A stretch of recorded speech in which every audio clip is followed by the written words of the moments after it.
Hello, everybody, and welcome to this weekly event. This Thursday is, in fact, a recorded version. I'm not available, but I just wanted to make sure that for those who wanted to be the faithful viewers, you would just attend. And for that reason, I recorded this particular "You Change the World," our weekly live event, and as well as a podcast. You can find us, as you know, on various areas of the social media. And this is definitely with X Twitter, with Facebook, with LinkedIn, with YouTube.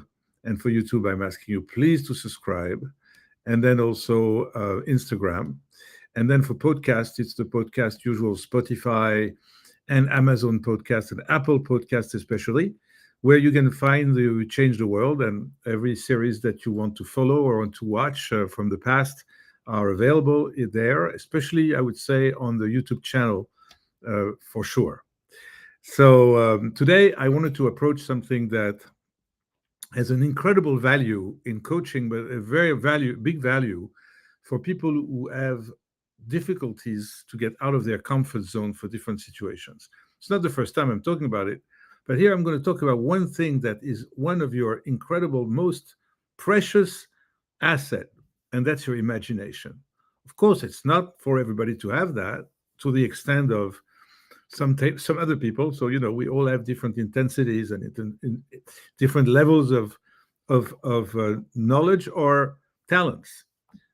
Imagination is something that you can also develop, believe it or not. It's definitely something you can develop. It's first a self-awareness that you have it. And if you have imagination, which is nothing else but project something in your mind that is not real, but that you create all by yourself from your brain, right? I gave my definition of what imagination is. But how imaginable it is to use such an asset, such a talent to lead, to be a good leader, to be a good decision maker, and to be someone who can face many different challenges just because you have imagination. If you remember, I talked a lot about the acting profession because we have a lot to learn from actors, believe it or not. They learn a lot from you, from me, and then they act thanks to different things that they see. Okay, but acting by itself, when they are professional, when they go to acting school, there's one thing they are taught for sure, and it's one method. It's the Stanislavski method. And that Stanislavski method was nothing, it was no, he was a very good actor, I think, but he was definitely a famous uh, creator of a method that actors use today with and have been using all the time since his existence, that allow them and enable them especially to perform with much more confidence because they can this way improvise. So let me give you a definition of improvisation, and then we'll then after that correlate both to what imagination means. Improvisation is, and that's really nothing else but being fluent and mastering whatever that is that you're mastering about your controlling your emotion, controlling your mind, controlling yourself with time, withholding yourself from speaking, with pausing, with inspiring others to do the same or directing people to do the same. All of that is part of a world that has to call for an effort that is not affordable to everybody, because improvisation is when we don't notice, in fact, that you are like an actor on stage loses his script, right, or her script. You will not notice any difference between that actor who lost the script, sorry, or the one who's going to continue speak and play the role and the scene without you noticing that, in fact, it comes all from his imagination. and he's continuing the conversation with the other actor, and there is nothing you can notice. Even in a Shakespeare play, you will not have anything to use eventually the Old English of Shakespeare, or Molière, the French author, and make it rhyme, or Racine, very, very rhyming different things that you say when you act the scene. Nevertheless, an actor, professional actor, mastering the role is going to be totally unnoticeable about how fluent and mastering he is. And that's called the magic if by Stanislavski. The magic if you are not going to be noticed that you are doing something that is not aligned with the script, but continues your presence on stage, continues your character in performing what you're performing with the other actors around you until you're going to find a bridge to get back to the text that you know, or until the end of the show where you're not going to find your script at all and continue to improvise till the end of the show.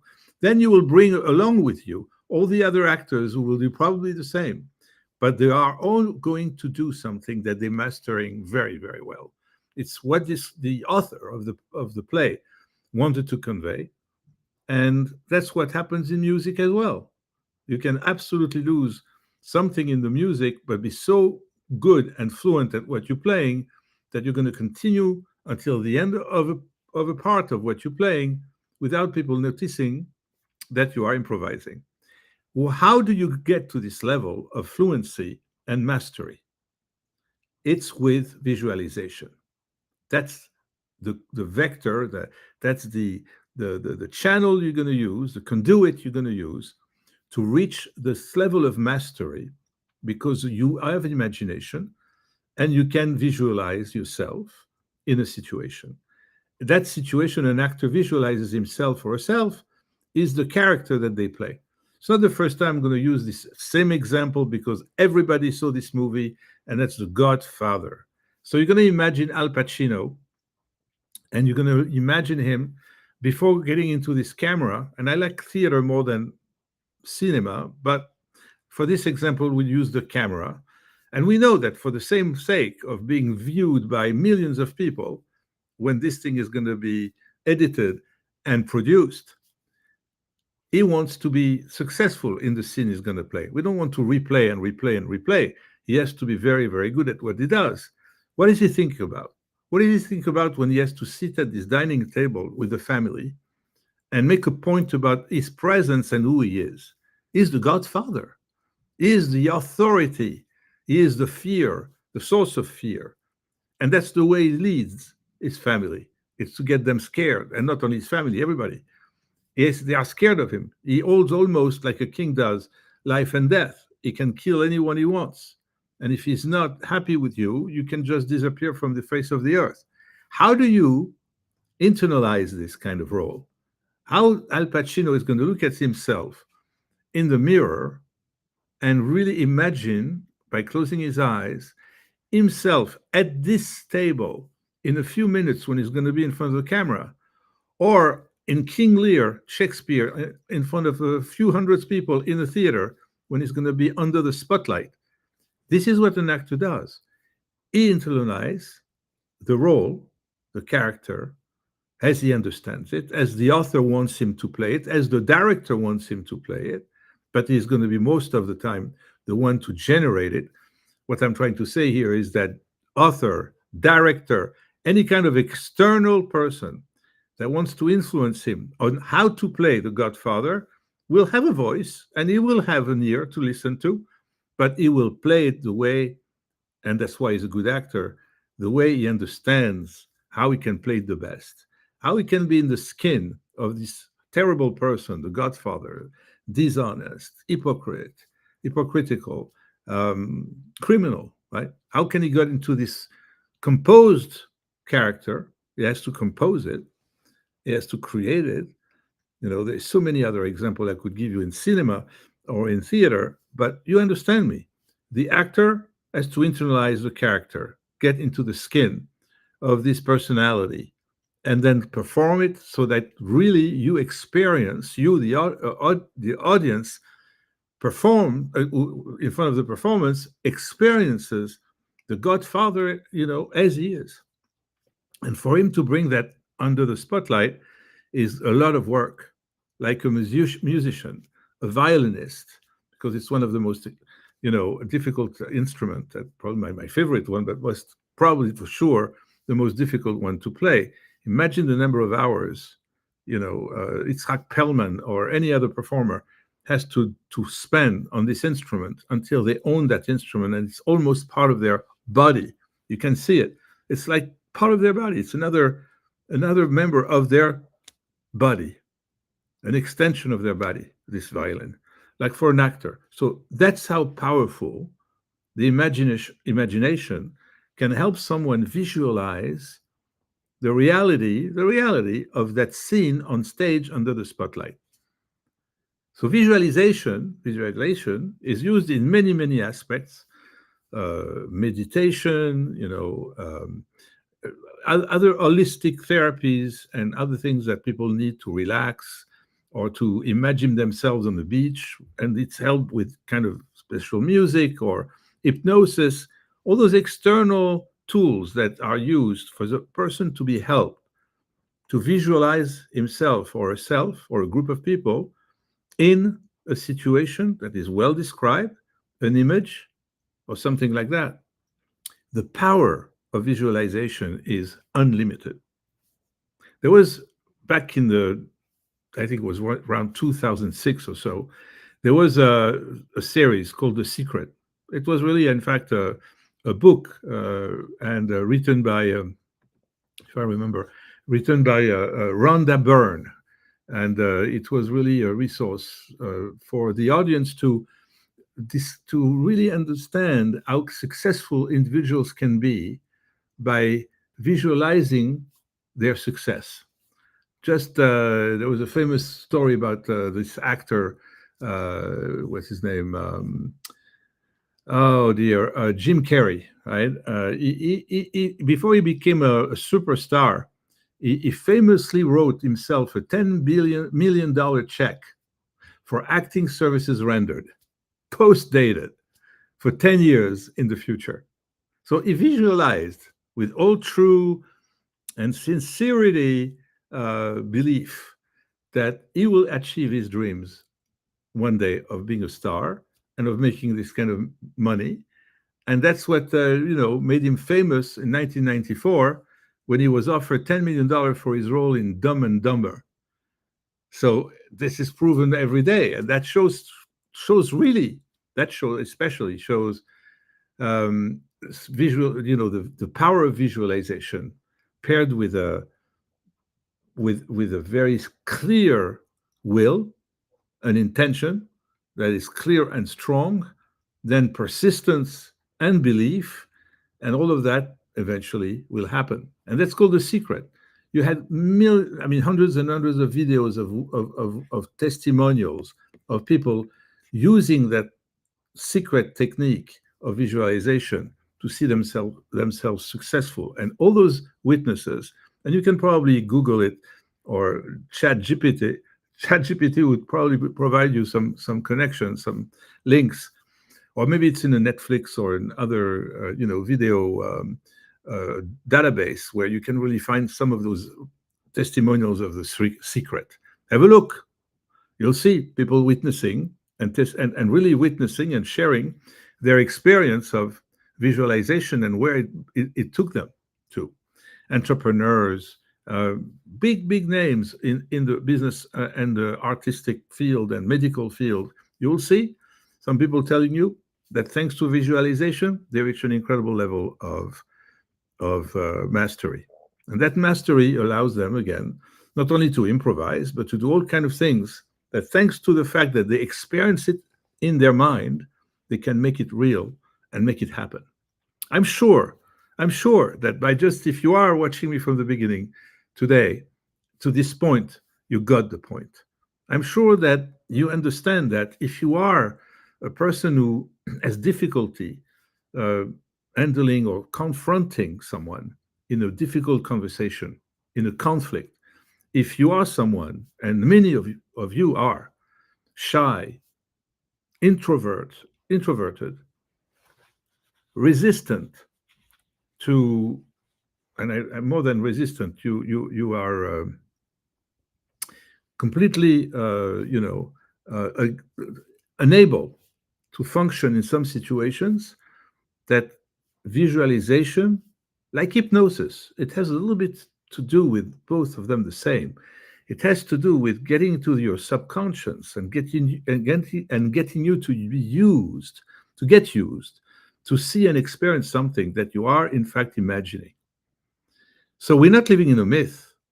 We're not living in the imagination of the unreal. We use the imagination from something unreal sometimes because it's going to be in the future. What I do in my coaching a lot was to ask some people to share with me their intention for a meeting they're going to have next week, a difficult meeting, or they are in fact completely frozen, stuck in front of high stake kind of people on the organization.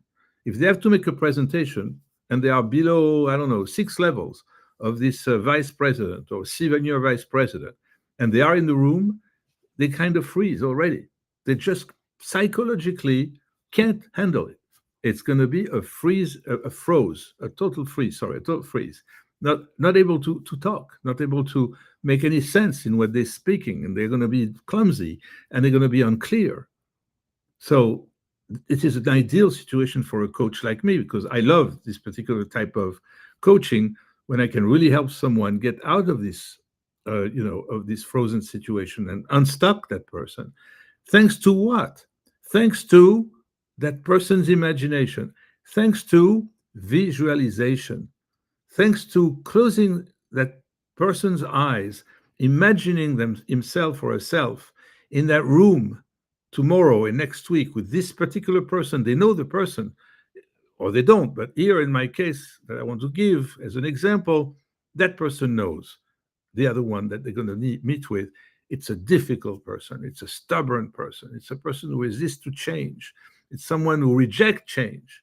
It's someone who threatens you by saying, if you continue to bother me with this, I'm going to complain to the union and I'm going to really make a case, or I'm going to sue you. Very American type of things for those who are not American and watch me overseas. Sorry, when I talk about litigation, it's a very American thing. Believe me, it's a very American thing. In other countries, we don't litigate as much as they do here. That's why, in fact, it's a good profession to be an attorney in the US. But anyway, good profession because there will be always, supply and demand. But what I'm trying to say is this, not to lose my thought here, is in this particular instance, when someone needs to be comfortable, there is nothing better than to imagine yourself in that situation, projecting yourself in that situation from a very strong intention that you want to be clearly that person. Because thanks to this, and you know yourself a little bit, and if you don't, we're going to make some work to touch in one of your persona point and use that in your persona, right? Something about your character that we're going to use. Sometimes I bring people to the past, which is very rare in coaching, but for this I will ask, do you remember, a day when you felt very strong in a similar situation? That would be the easiest. Remember something with your child, with your spouse, with your family, your brother, your sister. Tell me if you remember a situation where it was intense and you could really be the best of yourself in that situation. You had the assertiveness you needed to have. You had this posture that is a posture of confidence that made the other one intimidated, or doesn't have to be intimidated, but convinced that you were a good source for them to be inspired from and change their mind or shift totally their mindset. Thanks to what? Because you prepared yourself. You imagined that situation ahead of time. You practiced in front of a mirror, like an actor does, how to be in that situation in a few days, in a few weeks. That's what in coaching I do a lot, also for public presentation or for public speaking. We're going to do all of this visualization exercise because this is how someone can be personalized in completely DNA reoriented, that it's for me and for no one else, because it comes from where? It comes from my imagination. and it's a fantastic, fantastic tool that I really recommend people to use. Search about it. Come to our website, coachingpath.com, www.coachingpath.com, or andrepulitzer.com in one word, and you'll find a lot of information. And if you take the tab called improvisation, improv, you'll see all about what we do here to help people through a certain journey to get to this mastery of imagination, of using your imagination, of playing the magic if it was real, because you are projecting yourself in that future situation and will be prepared like it will be fluent, like you own it, like unbelievably mastery. That's what I think is very much what I recommend people in most of the cases of people who are having difficulties in some situations. They know ahead of time or have been kind of uh, reluctant, averse to confront. And that's why this is helping so much. So believe also me when I told you that it's worth also reading The Secret. It was published in 2006. That was more about projecting someone's success. And thanks to this, that person's subconscious would be almost influenced by all this imagination of seeing yourself successful, like this story with Jim Carrey, the actor that I shared with you. And also, you can read or look for the documentary, which is really something you can find probably on YouTube, and a book inspired by Rhonda Byrne, Byrne. It goes called The Secret. It was a very big success back in the beginning of the 2000s, and I really recommend it to you. It's not obsolete at all. It's still current, in fact, in a lot of instances. So I cannot, recommend this more than having a look. And this is on this that I'm going to conclude this. You Change the World, and I will invite you again to please subscribe on the channel of YouTube, because YouTube is where we are producing most of the creative part of this show. We are going to increase frequency. We're going to increase content. We're going to have more guests than we have. And you saw that recently I didn't have just the time because we didn't have the production team that we usually have, and all of those things that are purely logistical and sometimes technical. But we are getting there. And for that, by having you subscribing, we can provide you the tools, provide you the resources. There's also a newsletter I would like you to subscribe to if you could. And it's on LinkedIn. It's our newsletter on LinkedIn. You will find it right in my profile because I posted that newsletter and reposted it for getting more subscribers to join. So please do that. You will never lose anything by investing in yourself. Have a wonderful weekend, because you'll hear this on Thursday, and see you next week. Bye.